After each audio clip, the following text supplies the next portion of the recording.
नमस्कार दोस्तों, स्वागत है आप सभी लोगों का एक बार फिर से। सत्य ही शिव है और शिव ही सुंदर है, तभी तो भगवान शिव को आशुतोष और सत्यम शिवम सुंदरम कहा जाता है। भगवान शिव की महिमा अपरंपार है। भोलेनाथ को प्रसन्न करने का महापर्व महाशिवरात्रि है।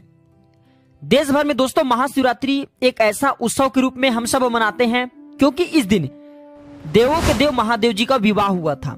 हमारे धर्मशास्त्र में ऐसा कहा गया है कि महाशिवरात्रि का व्रत करने वाले साधक को मोक्ष की प्राप्ति होती है।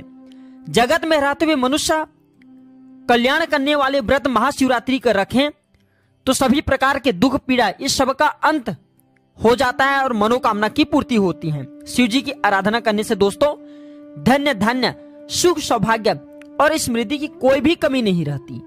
तो आप लोगों को इस वीडियो को देखना है। आज के जो वीडियो का विषय है बहुत ही सुंदर है। इस प्रकार की जानकारी हमेशा सभी लोगों को होना जरूरी है। दोस्तों मैं आप सभी लोगों को बताना चाहूंगा, प्राचीन ज्ञान एक यूट्यूब चैनल नहीं बल्कि आप सभी दर्शकों का परिवार है। अगर कोई भी समस्या कोई भी परेशानी कमेंट बॉक्स में बिल्कुल ही पूछे, आपकी मदद की जाएगी। आप हमारे वीडियो को देख रहे हैं तो आप हमारे दर्शक नहीं बल्कि आप हमारे परिवार के हिस्से हैं। दोस्तों हिंदू धर्म में प्रदोष काल यानी कि सूर्यास्त होने के बाद 2 घंटे 24 मिनट की अवधि को प्रदोष काल कहा जाता है। इसी समय भगवान आशुतोष प्रसन्न मुद्रा में महाशिवरात्रि के दिन नृत्य करते हैं। दोस्तों इसी समय अगर आप भगवान शंकर जी को पूजन कर ले तो बिल्कुल वह जल्द प्रसन्न हो जाते हैं और सभी प्रकार के मनोकामना को शीघ्र पूर्ण करते हैं। मैं इसलिए बोल रहा हूं कि इस वीडियो को आपको ध्यान से देखना, ध्यान से सुनना। जो मैं आप लोगों को गुप्त रहस्य बताऊंगा, जानकारी बताऊंगा, ये जानकारी आपकी जिंदगी को बदल करके रख देगा। दोस्तों भगवान शिव और माता पार्वती का विवाह भी प्रदोष काल के समय में हुआ था। यही वजह है कि प्रदोष काल में शिव जी की पूजा करने से भगवान शंकर शीघ्र प्रसन्न होते हैं, शीघ्र मनोकामना को पूर्ण करते हैं। किस समय? प्रदोष काल के समय। और प्रदोष काल को समझ ही चुके हैं कि सूर्यास्त होने के बाद 2 घंटे 24 मिनट की जो अवधि है इसे हम प्रदोष काल के नाम से जानते हैं। इस वीडियो में जानते हैं, बहुत से लोग कमेंट करते हैं कि गुरुजी शिवलिंग की पूजा कैसे करें। तो सबसे पहले तो महाशिवरात्रि के दिन अगर आप शिवलिंग की पूजा करना चाहते हैं तो सबसे पहले तो आप जो है आचमन करें, फिर शिवलिंग पर गंगा जल या शुद्ध जल इसका अभिषेक करें। अब शिवलिंग पर चंदन का लेप लगाएं, शिवलिंग पर बेलपत्र, फूल, भोग इत्यादि चढ़ाएं। इसके पश्चात भगवान शिव जी के पंचाक्षर मंत्र ओम नमः शिवाय का 108 बार जप करें। इस प्रकार से पूजा किया जाता है। आपको बन पड़े तो कई प्रकार की चीजों का अभिषेक कर सकते हैं, हमने वीडियो में बता रखे हैं। बेलपत्र किस प्रकार चढ़ाएं? तो भगवान शिव को हमेशा उल्टे बेलपत्र यानी कि चिकनी सतह की तरफ का भाग स्पर्श कराते हुए ही बेलपत्र चढ़ाना चाहिए। चिकनी तरफ से बेलपत्र चढ़ाना चाहिए। बेलपत्र को हमेशा अनामिका, अंगूठे और मध्यमा ये उंगली की मदद से चढ़ाना चाहिए एवं मध्य वाली पत्ती को पकड़कर शिव जी को अर्पित करना चाहिए। शास्त्रों में बताया गया है कि अगर आपके पास बेलपत्र अधिक नहीं है तो आप एक ही बेलपत्र को बार बार पानी में धोकर के भगवान शंकर जी को चढ़ा सकते हैं, अर्पित कर सकते हैं। कभी भी शिवलिंग पर बिना जल चढ़ाए बेलपत्र नहीं चढ़ाना चाहिए, अन्यथा आप जो पाप के भागीदारी बन सकते हैं। बेलपत्र क्यों चढ़ाते हैं? दोस्तों समुद्र मंथन के समय भोलेनाथ जी ने विषपान किया था और उनकी तेज गर्मी, जब विष की तेज गर्मी भगवान शंकर को लगे तब देवताओं ने बेलपत्र भगवान शंकर को खिलाए, साथ ही उन्हें शीतल जल पिलाया। तो शीतल जल एवं बेलपत्र खाने से भगवान शंकर जी को काफी आनंद मिला, उनके तीपन एवं उनके गर्मी शांत हुए। तभी से भगवान शंकर जी के शिवलिंग पर बेलपत्र चढ़ाए जाते हैं।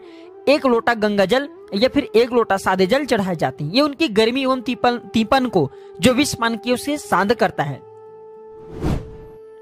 शिव जी को कौन से लोटे में जल चढ़ाना चाहिए? तो शिवलिंग पर तांबे, चांदी या सोने के लोटे से ही जल चढ़ाना चाहिए। स्टील या लोहे के लोटे से बिल्कुल आपको जल नहीं चढ़ाना चाहिए। और जल चढ़ाते समय शिव जी के मंत्रों का ही जाप करना चाहिए, जैसे ओम नमः शिवाय, इस प्रकार के मंत्रों का जाप करें। धन प्राप्ति करने के लिए शिवलिंग पर क्या चढ़ाना चाहिए? तो दोस्तों शिव पुराण की कथा कहते हैं, शिव पुराण में स्पष्ट लिखे हुए हैं कि धन प्राप्ति करने के लिए शिवलिंग पर जल में अक्षत यानी कि चावल मिला करके अभिषेक करना चाहिए, शिवलिंग पर चढ़ाना चाहिए। ऐसा कहते हैं तो धन संबंधी समस्या का अंत होता है, कर्ज की समस्या से तत्काल मुक्ति मिलता है। इस वीडियो में कुछ गुप्त जानकारी बता दूं, जो जानकारी आपके जीवन को बदल करके रखेंगे, आपके जीवन को आगे बढ़ाएंगे, आपको धन दौलत से परिपूर्ण बनाएंगे, जीवन में चेरी कष्ट बाधाओं से दूर करने का काम करेंगे। इससे पहले सभी लोगों से गुजारिश करना चाहूंगा, अगर आप भी भगवान शंकर जी के परम भक्त हैं तो इस वीडियो को शुरू से लेकर के आखिरी तक पूरा जरूर देखना, आधे बीच में छोड़ करके नहीं जाना, और कमेंट बॉक्स में ओम नमः शिवाय लिखना न भूलना। दोस्तों, गरुड़ पुराण के अनुसार शिवरात्रि से एक दिन पूर्व त्रयोदशी तिथि में शिव जी की पूजा करना चाहिए और व्रत का संकल्प लेना चाहिए कि भगवान मैं आपके महाशिवरात्रि व्रत को करने जा रहा हूं और निराहार रह करके मैं आपके व्रत करूंगा। और महाशिवरात्रि के दिन भगवान शिव जी को फिर गंगा जल चढ़ाना चाहिए। इस प्रकार से कुछ संकल्प लेकर के करते हैं तो इसके पुण्य ज्यादा प्राप्त होते हैं। महाशिवरात्रि के दिन भगवान शिव की मूर्ति या शिवलिंग को पंचामृत से स्नान कराना चाहिए। ओम नमः शिवाय इस मंत्र का जाप करते हुए पंचामृत से स्नान कराएं और रात्रि के चारों प्रहर में शिव जी की पूजा करें और अगले दिन ही प्रातःकाल ब्राह्मणों को दान दक्षिणा देकर के व्रत का पारण करें, तो इससे आपको अत्यधिक लाभ प्राप्त होगा। जो भी कामना है वह कामना शीघ्र पूर्ण हो जाएगा। और चारों प्रहर अगर आप पूजा करते हैं तो आप जो है इंद्र के समान धन वैभव से परिपूर्ण हो जाएंगे जब आपकी पुनर्जन्म हो तब। गरुड़ पुराण में स्पष्ट लिखे कि भगवान शिव को बिल पत्र के साथ सफेद आंकड़े का फूल अगर महाशिवरात्रि के दिन अर्पित किया जाए, क्योंकि भगवान शंकर जी को बेलपत्र व सफेद आंकड़े के फूल बहुत प्रिय हैं। शिव पुराण में कुछ ऐसे भी जानकारी लिखे हैं जो कि भगवान शंकर जी को प्रिय बताते हैं, जैसे कि रुद्राक्ष है, बेलपत्र है, भांग है। ये अगर आप शिवलिंग पर चढ़ाते तो भगवान शंकर बहुत प्रसन्न होते हैं। इसी के साथ काशी नगरी ये भगवान शंकर जी को अत्यंत प्रिय है। इस दिन महानिशित काल में महामृत्यु जय मंत्र का जाप करते हैं तो रोग शोक से राहत मिलती है। कोई भी व्रत पूर्ण श्रद्धा के साथ किया जाए तभी सफल होता है। महाशिवरात्रि की व्रत रखें तो पूर्ण श्रद्धा रखना चाहिए, मन में पूर्ण श्रद्धा होना चाहिए, तब अत्यधिक से अत्यधिक लाभ मिलेगा।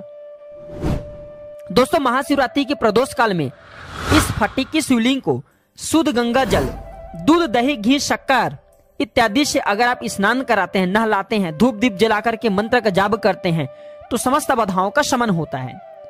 कौन से शिवलिंग? इस फटिक की शिवलिंग।